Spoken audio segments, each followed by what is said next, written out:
તો એમાં એક જ દરવાજો છે. કયો? આ જે કાંઈ બને છે, ધ્યાન આપજો. હું બોલું ગુરુ કૃપાથી સમજીને બોલું, બહુ સમજીને, બહુ વિચારીને બોલું, હાલીને ગુરુ કૃપાથી બોલું. બને છે ને એમાં કાંઈ નહીં હાલે તો તમારી એક સ્થિતિ માર્યો, તમારી ખુદની જે સ્થિતિ છે ને એમાં સત્સંગથી શું થાય?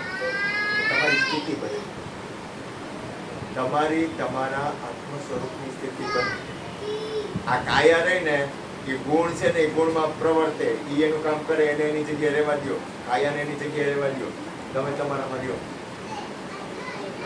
હાલે ને હાલવા દો. જે થાય છે ને એને થવા દો, એમાં કાંઈ ન થાય. હું ના પાડું છું, કાંઈ મારાથી કાંઈ નથી થતું.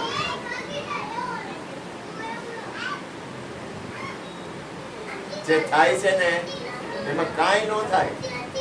હમણાં જવાલે તો સત્સંગ કર્યો તો કે ક્રોધને કવર કરવો હોય કે પછી હમણાં એક ભાઈ મને મને કે દ્વેષ ન થાય એવું કાંઈ, એટલે કે એ આપણી અંદરથી ઉદ્વેગ ન થાય એવું કાંઈ. મેં કીધું એ એક વસ્તુ ભલું ઈચ્છતો થાય. આ દાખલા તરીકે આપણું બાળક છે એને આપણે ખીજાવવું પડે તો થાય હોય તો થોડુંક આપણે કરવું પડે, છૂટકો નથી. એટલે એની પાછળનો ઉદ્દેશ કયો છે, એની પાછળ હાલવાની રીત કઈ છે, એની પાછળ આપણી સ્થિતિ કઈ છે. બહારની ક્રિયા હરિગુરુ સંતોની ગૌણ છે. બહારની ક્રિયા હરિગુરુ સંતો અથવા જે કોઈ સત્સંગનો સ્થિતિમાં હોય ને એની બહારની ક્રિયાનું મહત્વ નથી, એની અંદરની સ્થિતિ શું છે. કારણ કે બહાર તો હું તમને કહું, તમે થમ્સઅપ પીતા હો તો હું થમ્સઅપ જ પીતો હોઉં, તો બધા થમ્સઅપ જ પીતા હોય તો હું બહારની ક્રિયા તો એક થઈ. બહારની ક્રિયાથી નક્કી કરી શકાય નહીં. બીજું હરિગુરુ સંત હોય ને, હરિગુરુ સંતો એ છે ને જેમ જેમ કહું તો ખરેખર તમારા લોકોના નોકર છે. મારા અનુભવની વાત, મારું જીવન કહું છું. હરિગુરુ સંતો હોય ને, એક ઓલો ફકીર હતો ને, એને એની પાસે એક ગરીબ ભાઈ આવી. વાતનું મહત્વ નથી, એ નોકર છે એનું પ્રમાણ આપ્યું. એટલે કે બાપા કે જલેબી ખાવ નહીં, તો કે મારે રોજા આવે છે. તો કે હું ગરીબ છું અને મારા ભાઈ કે ગરીબ, મારા દીકરાનો જન્મદિવસ હતો તો કે ઉપર આયા કુદાય પછી વાત કરે છે. રોજા બોજા જવા દે, લાય તારા જલેબી છે લાવ પેલા ખાઈ. કારણ કે એ હરિગુરુ સંતોને સુખ આપવા માટે બેઠા હોય, એનું કામ છે આને સુખ આપવું. એટલે એમાં શું કરે ખબર છે, એ પોતે વેચાઈ જાય. ક્યાં સુધી હાલે હરિગુરુ સંતો? ક્યાં સુધી હાલે? પેલા પોતે વેચાઈ ગયા હોય, પેલા પોતે કાયદેસર સંપૂર્ણ એની સમર્પિતતા થઈ ગઈ હોય, અને તમારે કઈક છોડવું હોય ક્યાં સુધી છૂટે? અંદરથી છૂટી જાય તો કામ થઈ જાય, બહારથી નહીં. તમારે કઈક છોડવું છે, તમારી પાસે છે હું એ તો પેલા નક્કી થવું જોઈએ. હમણાં મારાથી એક પ્રશ્ન થઈ ગયો કે આ વિશ્વમાં મારી ખરેખર ઓકાત શું? ઠીક છે, પ્રશ્ન મને વાંચી નહીતર મારે ક્યાં જવું? હાલ તને એક દી રાખું, બે દી રાખું, પછી બહુ એમ કે તો જેલમાં મૂકી જાવ. બીજું તું અહીંયા પડ્યો ખાજે, ત્યાંથી કોઈ તને બહાર નહીં કાઢે તો બીજે ક્યાં મૂકે મને? આ ગીતાને કહું કે મારે તો ઘરવાળા કે હું તો તને હાલ ને બે દી હાંચી દઉં, તો મારા ઘરવાળા તને એક દી બે દી હાંચવે કેમ કરું? ભૂપેનભાઈને કહું આનો પ્રેમ ઘટે નહીં કાંઈ. કેવડો પ્રેમ છે મારા નથી, એનો કેવડો હૃદયનો ભાવ હોય છે. પણ તોય મને એ બે નક્કી કરે કે આ બાપુને આપણે હાંચવું છું. એટલે મેં સાંભળ્યું કે બાપુ અમે તમને હાંચી લેવું, પછી ગભરાઈ ગયા. મને કોણ હાંચવું? કારણ કે મારું કાંઈ છે નહીં આ વિશ્વ. મને નક્કી છે મારું કાંઈ નથી. અને હું જે લોભાવું છું ને એ તો તમારા ભાવ પ્રેમના હિસાબે હું મારી ફરજ આવે એટલે હું લોભાઈ જાઉં છું. તમે સમજો હું કેમ માંગુ છું? હું લોભાવું છું ને તો આ ગુણુબા મને પ્રેમ કરે તો મારે ગુણુબાને એમ કેવું હું તને પ્રેમ નથી કરતો એમ કે ગાંધીને તું મારો કોળિયો હો, તું મારો છોકરો, તું ક્યાંથી કે મને બાપુએ કીધું તો લાલો તને મળી જાય કે મારે તો ક્યાં ઠેઠ વાત ગઈ વાત છે અંતરમાં કોઈ પણ વસ્તુ એક વસ્તુ યાદ રાખજો મહાપુરુષોની એની પાછળ ઈ છે ને એની અંદર ખુરશી જોઈ તમારે હા જોઈ શીખા ખુરશી જોઈ છે ને ન્યા તમને ખુરશીનું કીધું સેટિંગ અહીંયા રાખી દો અહીંયા થઈ ગયા હેલો પગ લાંબા કરો તો એ વાંધો નહીં અહીંયા કઈ ચિંતા નથી અહીંયા કોઈ જાતની આ ઘર તમારું છે આમાં મને ખબર છે તમારું તો પાકું હતું આવો કાકા જય ગુરુ મહારાજ બિરાજી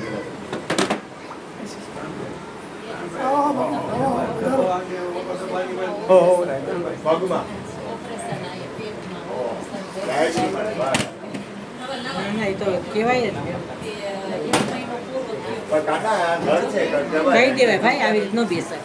હરિગુરુ સંતો જ્યાં હોય ને અહીંયા તમારું ઘર જ હોય.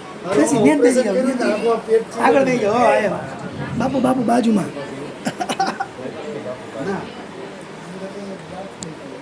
જો વિચાર કરો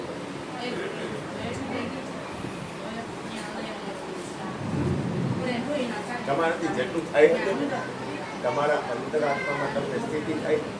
હમણાં મેં વાત કરી 4-5 દિવસ પહેલા સત્સંગમાં વાત કરી મેં કીધું આ શરીર છે આ શરીર આપણે અહીં મૂકી દીધું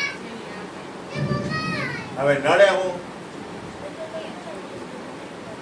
તો કે મનને થોડીક વાર થોભાવા જે કરવું એ કરવા દે આ મને રાખ્યું થોડીક વાર અહીંયા તમે તમારી જગ્યાએ બાકી જે બને ને એમાં કાંઈ હું તમને કહું મારે કોને આમાં હારા કેવા કોને ખરાબ કેવા કોને હું કેવું કોને હું કેવું એના કરતાં હું મારી જગ્યાએ રહું પ્લેન ક્રેશ થાય તો ભલે થઈ જાય હું મારી જગ્યાએ હોઉં તો એમ જ છે જે કાંઈ બનવાનું છે ને એ આ કાયા ઉપર તો બનશે તમારી સ્થિતિ નરસિંહ મહેતા બની શકે એમ રાયધનભાઈ છે ને એ જ રાયધનભાઈ બની શકે પણ ક્યારે તો કે સર્વિસ ક્યાં હોય પછી કાંઈ નથી પછી નદી દરિયો બની ગયો. મને હમણાં કબીર જયંતિ હતી ને ત્યારે ભજન ગાવાનું એમાં એક જણાએ કીધું જો તમે ભજનની કેવડી તાકાત છે ભજનની કેવડી તાકાત આવવાનું હોય વરસાદ તો આવું છે કબીરની કેવડી તાકાત છે. કબીર છે ને એ કે હું વિશ્વ કલ્યાણ માટે ચાહું છું એવું ભજન કબીરના શબ્દ રહ્યા. કબીર છે ને એ શબ્દ સ્વરૂપી છે. કબીર કોઈ રૂપ ગુણ કે શરીર નથી. કબીર એ કોઈ રૂપ ગુણ નામ એ નામનો માલિકની સ્થિતિમાં પણ છતાંય નામ કઈ હકાય. નામ છે ને એનો નાશ નથી. ધ્યાન ક્યાં છે આ ભલે ને ખોખાને કોઈ ખાવા દે ખોખાની જગ્યાએ રહેવા દે ખોખાની જગ્યાએ દે ભલે દે આપણી અંદર એ છે ને એ જાગે છે એમ તો કે શેના માટે તો કે વિશ્વના કલ્યાણ માટે. વ્યાસ ભગવાન છે ને વ્યાસ ભગવાન વ્યાસ ન હોત ને તો આ ભારત નો હોત. વ્યાસ ભગવાન જો ન હોત ને તો આપણો દેશ ભારત છે ને ભારત નો હોત કારણ કે એને એટલું બધું આપ્યું અને વ્યાસ ભગવાન એટલું બધું પરમાર્થ માટે જાગતા એટલા બધા રામ અને કૃષ્ણનું એને લખ્યું છે.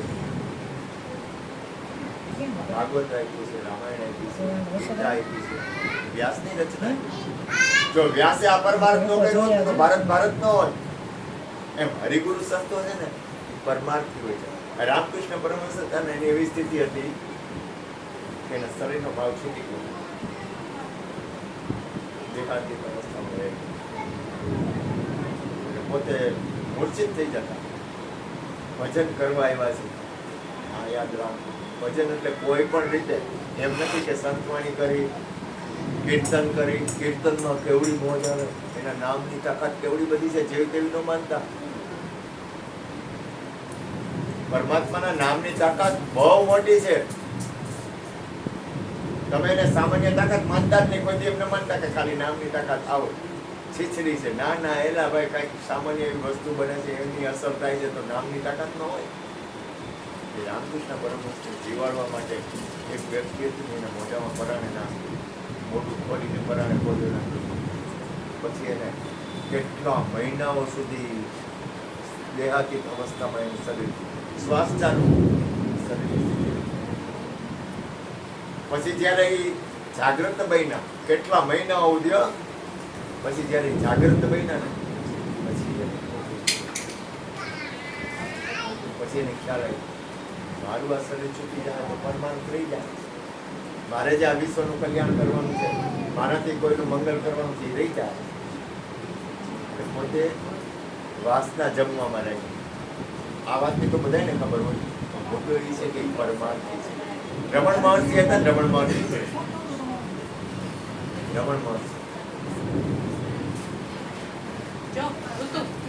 ભારત નું યુદ્ધ હતું 1947. ત્યારે કે તમારે સાધુડાનું કુટિયામાં બેઠા બેઠા બેઠા રહેવું, ભગવાનનું નામ લેવું, તમારે હું લેવા દેવાય. રમણ મહર્ષિને કોઈએ કીધું તો કે ના, હું આ કુટિયામાં બેઠો છું, તો હું આખા વિશ્વમાં બેઠો બેઠો કલ્યાણ કરું છું. ભારતની હારે જે યુદ્ધ હાલે છે, ભારત સ્વતંત્ર બને ને એના માટે મારું ભજન છે અને વિશ્વના કલ્યાણ અર્થે મારું ઉદ્દેશ. સંતો મહાપુરુષ હોય ને, જે કોઈ હોય ને, પરમાર્થ હોય. આપણને એમ લાગે કે સ્વાર્થી છે,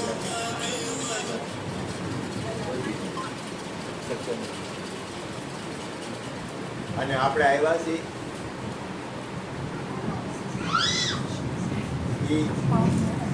દરેકને સુખ આપવા આવ્યા, દરેકને મંગલ આપવા આવ્યા, દરેકનું કલ્યાણ આપવા આવ્યા. જીવન બાપા એ પરમાણુ છે, એની જે સ્થિતિ આ વિશ્વના એટલા મહાપુરુષો, રવિશંકર મહારાજ કેટલો પોઝિટિવ માણસ, મોરારી બાપુ જુઓ કેટલા પોઝિટિવ માણસ. એની પાછળ ઉદ્દેશ એ લોકોનો સ્વાર્થ નો નથી. આ લોકો બહારના દેશના લોકો હરિનામ કરે, અંદરથી આપણને હૃદયને અડે અને અંદરથી એક ઉર્જા, આપણી ઉર્જા પ્રવાહિત થાય, આપણી અંદરથી પોઝિટિવતા આવે, આપણી અંદરની નેગેટિવતા છે ને એ નાશ થઈ જાય. એટલે મારા બાપ, મારો અંદરનો આત્મ કલ્યાણ તમારા હાથમાં છે. તમારા આત્મ કલ્યાણની સ્થિતિ કેમ છે? કારણ કે તમે સત્ય છો. ગુરુ મહારાજે કીધું, તું નિર્ગુણ, તું નિર્વિકાર, નિર્ભય સકલ છે માય, સબ પર તેરી સાહેબી, ધર્મદાસ તુજ પર સાહેબ નહીં, એવું ગુરુ મહારાજ કબીરનું વચન છે. તો આપણે અહમના ઘરમાં નથી જવું. આપણે, મારો તો સ્વભાવ નથી કરતા પણ કે માલિકી મારું કામ નથી, માલિકીના ભાવમાં જઈ જ ન હોવું, કારણ કે મારા હાડકા નથી. મારું કામ છે સમર્પિત, શરણાગતિ. શરણાગતિમાં મને મજા આવે, આવડ કરવામાં મને મજા નથી આવતી. એક જણો હતો ને, મને ઘણા ટાઈમ પહેલાં, હું ડેલીની બહાર પહેલાં બહુ ગયેલ છે, રાત પડે ને એટલે સત્સંગ પતે એટલે 12 વાગ્યા પછી ડેલીની બહાર મારે ગામડો જામ્યો હોય અને ભજનવાળા બધા આવે. જ્યારે 1 વાગે નવરા થાય, 1:30 વાગે નવરા થાય, 2 વાગે નવરા થાય, 4 વાગે નવરા થાય, આવે ચા પાણી નાસ્તો બધું હોય, મૂળો કર્યો બધું હોય. એમાં હું બેઠો હતો ને, મેં એક જણા મને કે મંડી પડ્યું છે, પરમાત્મા તું સોરી, બીજો પરમાત્મા ક્યાં છે ને આપણે ક્યાં અવાર સુધી મને આવડી એવડી ચિંતી કરી. મને કે પરમાત્મા બીજો છે? મને કે હું એ કે તું ક્યાં પરમાત્મા તરફ તું નથી પરમાત્મા, એ કે તું સાહેબ નથી. અવાર સુધી મને આવડી દીધી.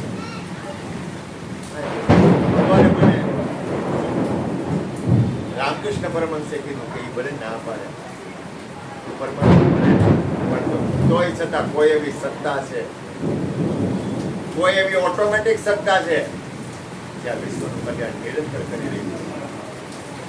ભલે આપણે જ પરમાત્મા છે. તમારી અંદર પરમાત્મા સિવાય બીજું કોઈ છે નહીં. તમે જ પરમાત્મા છો. જહાં મેરે અપને સિવા કુછ નહીં.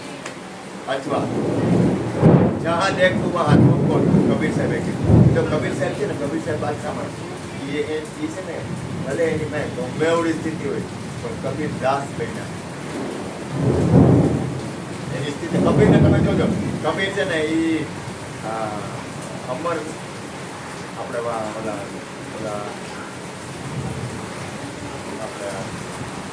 મળ્યા ને, ઓલા ગોરખને મળ્યા, પછી આપણે અમૃતસર મળ્યા નાનકને, પોતે એની પાસે દાસ બની ગયા. અરે રોહિદાસ ચમાર પાસે બન્યા એને દાસ બની ગયા. અરે સરખુબાઈ ના દાસ બની ગયા કબીર. એના સમયમાં જે મહાપુરુષો હતા ને એ દાસ બની ગયા. એને ખબર કે બીજો નથી, બીજો છે નહીં.